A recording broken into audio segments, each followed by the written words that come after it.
a more accurate deal here for us from a practical or applied standpoint. We're balancing for crude protein or for TDN levels within these feedstuffs.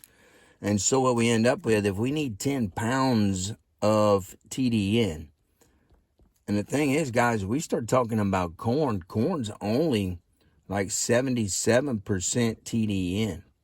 Rice bran's only 65% TDN. So the rest of those components or feedstuffs or something else. So how many actual pounds? We have to know the amount of TDN that's contributed by different feedstuffs.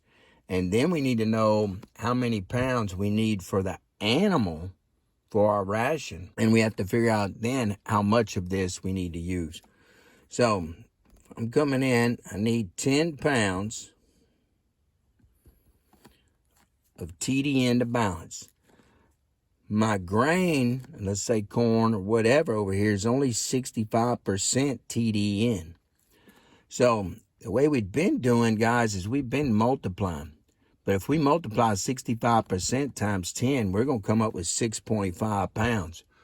So we know automatically that since this was not 100% TDN, that we're going to need more of it than the other. So we need 10 pounds. We don't know how many actual pounds we have. So there's our X. Over here, we know on our corn is a 65%, which is going to make it 65 over 100.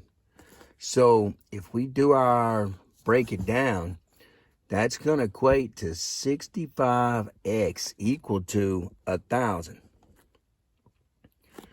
And so to get x, we have to divide both sides by 65. So that's going to be x will equal 15.85 pounds of grain to contribute 10 pounds of TDN. So these are TDN in the numerator. This is the grain in the denominator. And so in this case, guys, our X goes bottom. No, an easier way for us to sit here and calculate.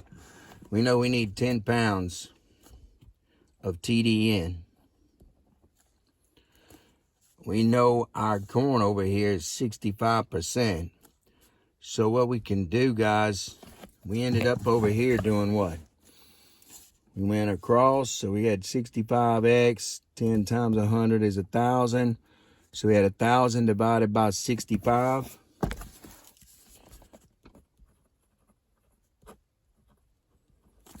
Instead of doing that, we can take 10 and divide by our 65. So the same as if we rolled 2 decimals here, rolled 2 decimals, we would end up with 10 divided by 0.65. So 15.385 pounds of grain to contribute 10 pounds of TDN.